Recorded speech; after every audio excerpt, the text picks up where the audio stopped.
tumataas. Tumataas.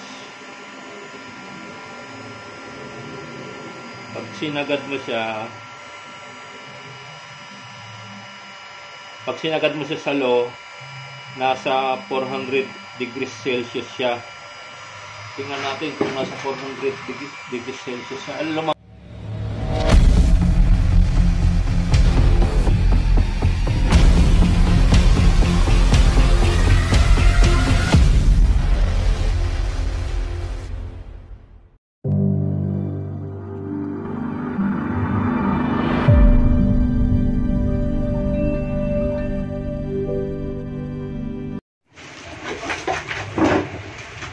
Mga ka-brother, dumating na ang aking in-order na heat gun.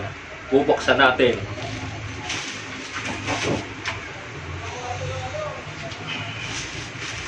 Yan. Balot na balot pa.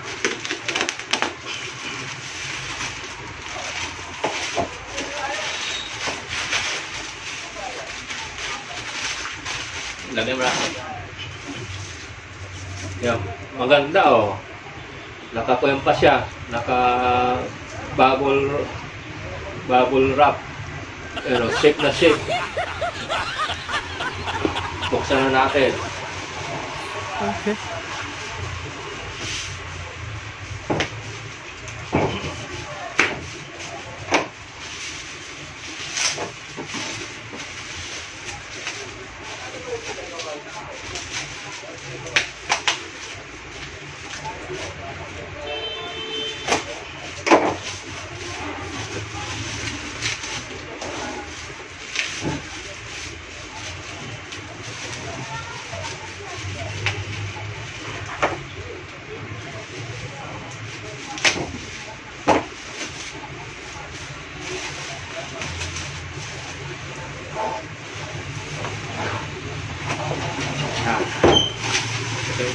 Yan.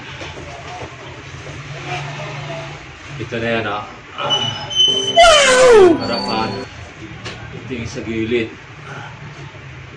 Kita niyo yung pangalan niya.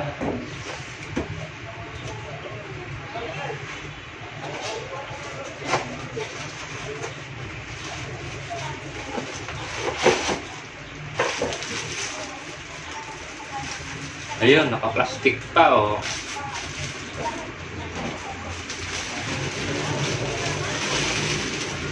Wala nang ibang kasama, kung ito lang. Mayroon pala siyang manual. What? Ito, may kasamang manual. Kinakailangan basahin natin to para pag ginamit natin to, hindi siya masisira. Yan, nakalagay diyan kung paano siya gagamitin. Katapos, makikita mo dito sa tools, yung voltage rating niya. Ayan o. Safe siyang isaksak sa 220 volts. Kasi ang supply dito sa amin ay 220 volts. Testing natin kung 220 volts yung outlet natin. Saksak na sa 220. Yan. Yung tester natin naka-setting sa 750 volts. AC.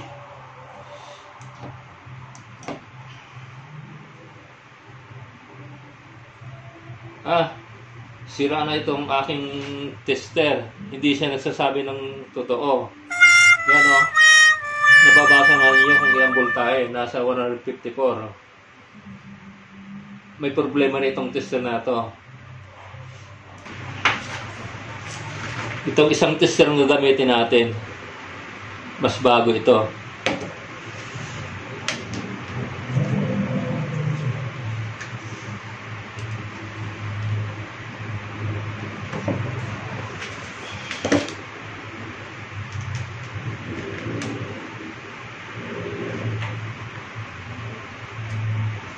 Nilis ko lang yung dulo para umabot siya doon sa contact.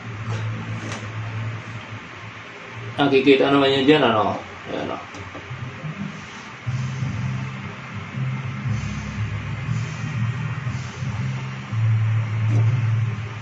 Ba't kaya?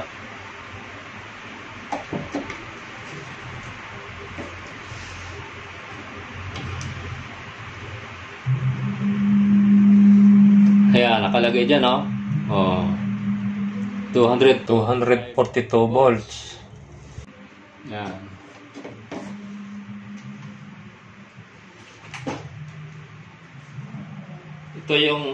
Itong gamit natin, ha? 220 volts. Kaya pwede natin itong isaksak.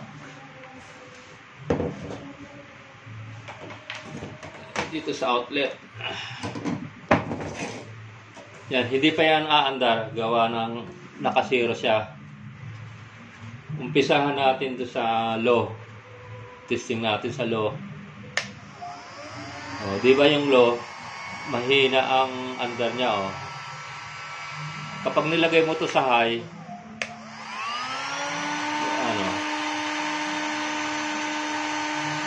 pag sa gitna, zero siya. Tapos, ang kagandahan dito sa gamit na to, meron siyang temperature display. Yan, nakikita niyo yung temperature. Ilang degrees siya? Nasa 61 degrees. Yan, hindi pa yung mainit. Ito, pwede itong mga pang-blower. Yan. Pwede itong panglinis, linis. Yan. Hindi sa kainitan.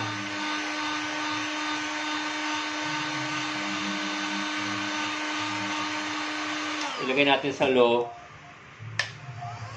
Yan, mahina lang siya. Hindi pa siya mainit. Gawa nung nasa mababa siyang temperature. Kung gusto mong tumaas ang temperature, pipihitin itong knob na to. Yan, may nakalagay naman, oh. Pag positive, ang ibig sabihin niyan, padagdag yung temperature niya. Yan, makikita mo naman dito yung temperature. Habang pinipihit ko to, tumataas yung temperature. Ayan, oh. Tumataas. Tumataas. Pag sinagad mo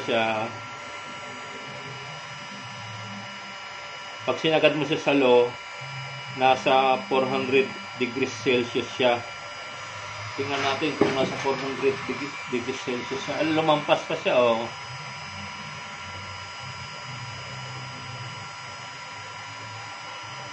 Hindi lang pala ito umaabot ng, lampas pala ng 400 degrees Celsius.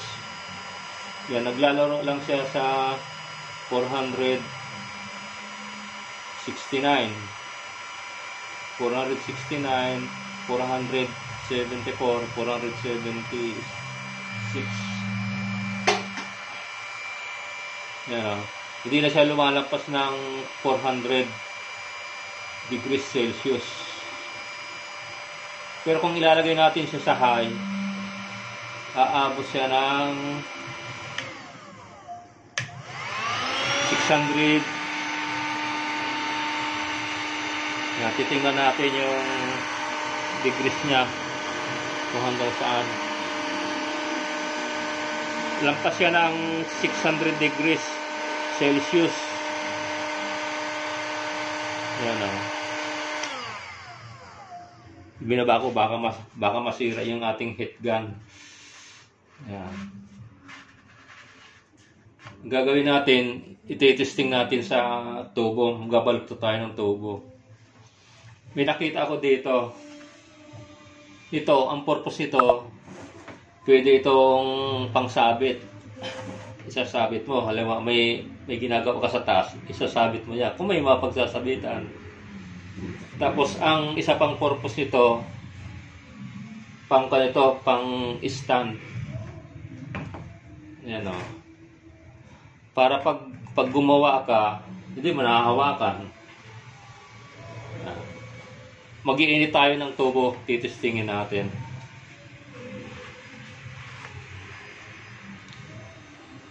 Isisit natin to sa 350 degrees. Sapat na yun para mapalambot natin yung PVC pipe.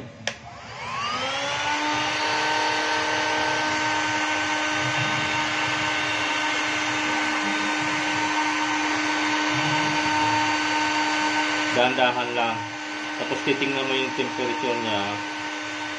Yan.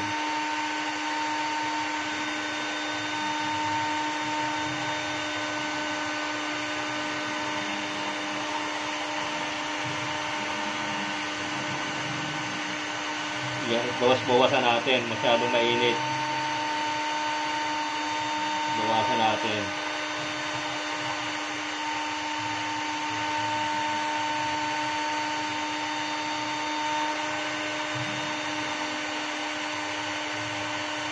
Yan, okay na yan. Sapat na yan. Sapat na yung temperature na yan. Sapat na itong temperature na to para mapalambot mo yung PVC pipe. Yan. Ang gagawin natin, ipapasang lang natin yan dyan. Yan. Ayan.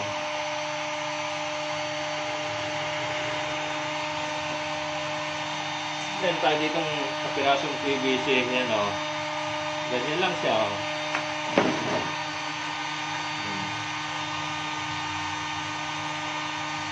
Subukan natin kung kaya sa 350 degrees na temperature.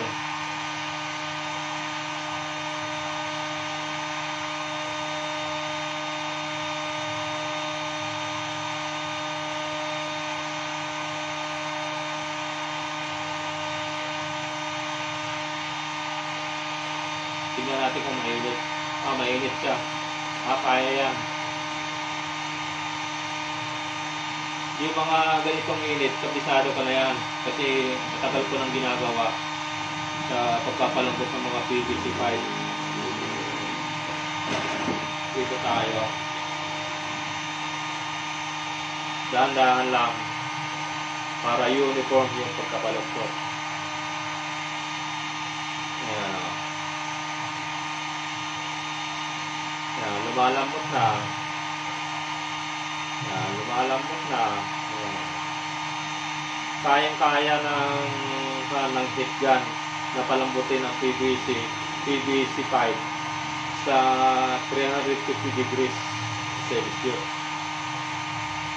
Dahan-dahan lang para maganda yung pagkabalbot ng tubo. Ganyan lang.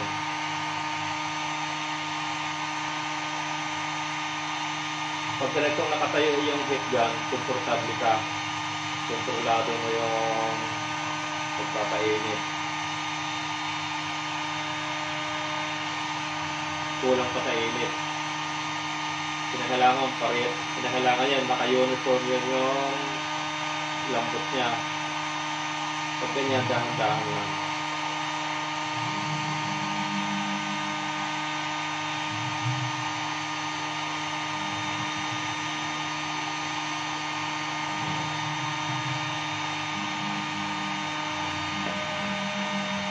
Kasi yung lang para maganda yung pagkabalot ko.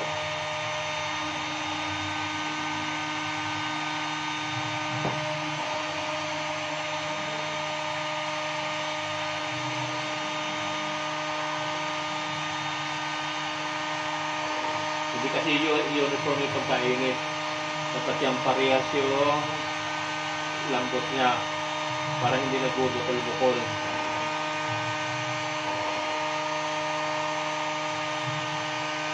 Dahan-dahan lang.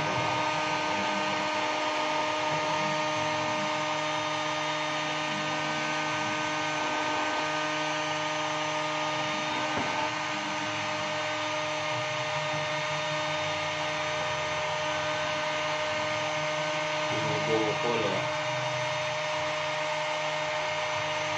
Patayin natin. Ganyan lang.